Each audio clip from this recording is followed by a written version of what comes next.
Hello and welcome back to a brand new set of favourites. For the last few weeks, I've maybe lulled you into a sense that I do very specific topics. But just in case you thought that was the case, we are back with a generalised pick and mix of all kinds of stuff. But these are things that I am loving this week. So the first thing, it's very boring. It's essential to our family. We do so much laundry in this house, and ideally I would dry it outside in the garden, but it's gloomy a lot of days, especially at this time of year, and it probably will be until March. So I rely so heavily. We do have a tumble dryer, but I don't want to use it all the time because they're so expensive to run, even though you can probably hear it on now. But, you know, I'm dicing with the devil. Here we go. But my Lakeland heated washing rack, we've had this for about 2 years now, and it's brilliant. You plug it in, you can set the timer. I tend to just stick it on, and it doesn't cost loads of money, I don't feel, but it's massive and it can hang loads of different things on there. I also, this is really boring, but I'm gonna go there, especially if you do as much laundry as us, but sometimes I put stuff out and give it like a good blast in the wind and then finish it off and kind of air it overnight on the washing rack, and it's brilliant. I will leave a link down below to some different ones and maybe the one that we have. I'll check some alternatives, but fantastic. Couldn't recommend it more. It's really easy to fold, and it folds kind of quite flat like a door, so you can stick it somewhere when you have guests and try and work your washing system so you're not just sitting with your friends surrounded by your own pants. Number 2, writing things down. This is very obvious, but it's so effective.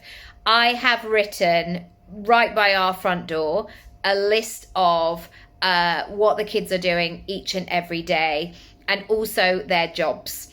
You can judge me all you like, but I am really big on these things. I think it breeds great, if your child, you know, if this suits your child.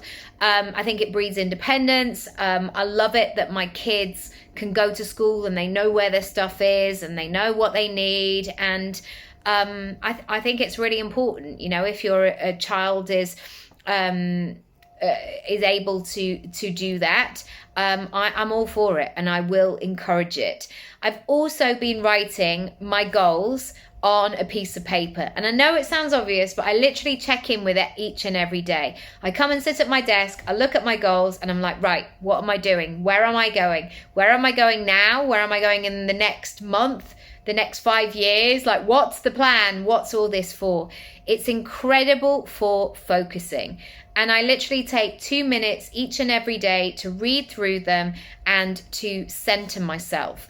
And it's almost like starting the journey, putting in the sat nav and working out where I need to go.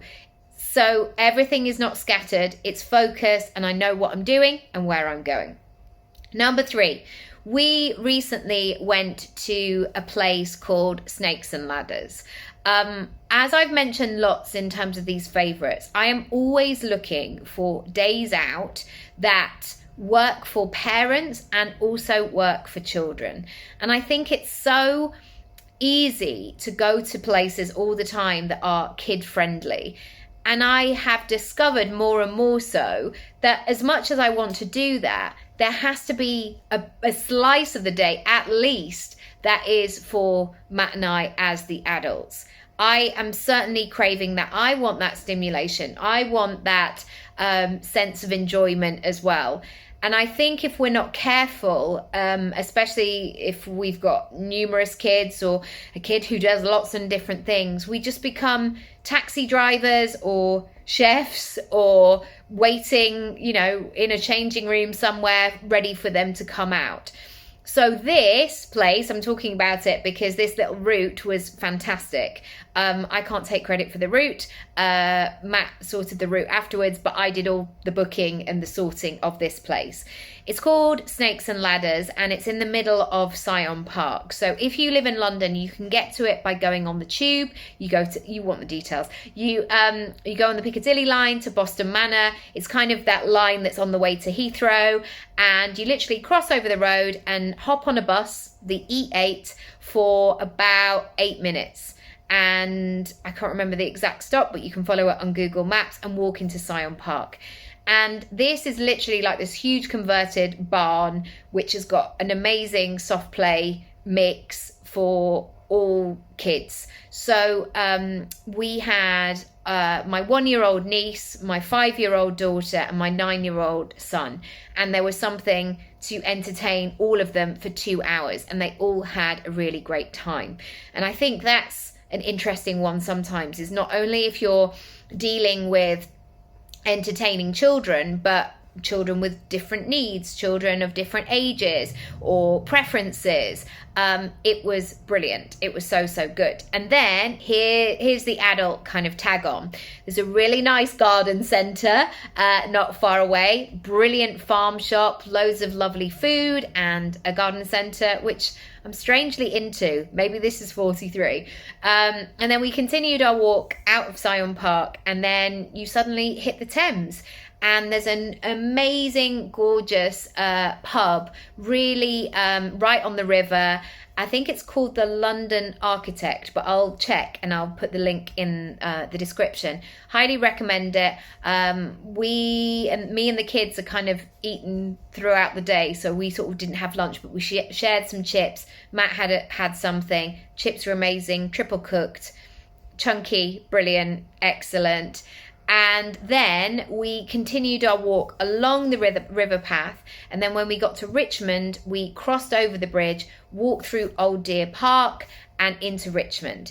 Now, Richmond is, if you don't know it, it's really, really vibey and buzzy, and it's got loads of bars and restaurants and shops, and it's just really gorgeous. Also, this last week, Luna and I went to meet a friend in Richmond Park, 2 weeks on the bounce, which is unusual for us because Richmond is at the other end of London from us. But Richmond Park, if you haven't been there, it's beautiful. It's so beautiful. So that's what we did, and that ticked lots of the boxes. Yeah, of course, the kids had a bit of a moan about the walk, but that's all right. We could break it up with a bit of a pub and a snack, and there was a really lovely rope swing near the river, not over the river, but like on the bankside, in a park, a grassy area. So there was enough to kind of keep everybody's momentum up. And I feel like that's what the weekends are often about, or holidays, is like, let's keep everybody jolly and happy and keep it moving. Number 4 is Nena Cherry's book. It's called 1,000 Threads, and I've just demolished it. It was amazing. It was one of the best autobiographies. I actually listened to it. I didn't read it. I'd read for some years. Her storytelling, her turn of phrase, the way that she just shares her story and takes you into new worlds and places and spaces. I got so much from it, and talking about her creativity and motherhood and loss and grief and travel, it gave me so much, and so I would highly recommend it. I knew some about her work, but not everything, and what a life. Finally, I actually haven't got it because it's in the dishwasher, but I recently, or in the summer, we went to IKEA and I bought this rectangular white plate, and it's got curved edges. It's about this big, and every single night, again, this is not coming from me professing I'm some sort of parenting expert, because I'm really not, or nutritionist or anything like that. I've discovered that if I chop things and I put stuff on there that they like, whether it's fruit or carrots or nuts or olives or crack, or like whatever I've got, and sometimes that salad plate looks like some kind of beautiful rainbow, and sometimes it's a few, like here's a carrot, here's a bit of apple chopped up. But if I put it on the table, from about 4:15, they usually will have a snack on the way home from school. But if there is that gap where I'm cooking and things like that, if I get that out early, they will eat it and they'll nibble it and they'll come back to it. And it doesn't become a thing of eat your salad, eat your veg, you haven't eaten it doesn't have any of that stuff, because they're hungry and they want something to nibble at. And because I do it every single night, it's just become part of our life. And I've noticed, especially with my 5-year-old, like my 9-year-old's tastes have changed quite a lot recently, and he's much more experimental, I guess. But a lot more ambitious and adventurous with his food. And for my 5-year-old, she's got really into lots of different things. Also, the key is for us to put stuff in there that they love, that is familiar to them, and then just, adding you something, oh, it's that, and no big deal. But because it's part of this plate and I always use the same plate every night, it's just become part of our ritual.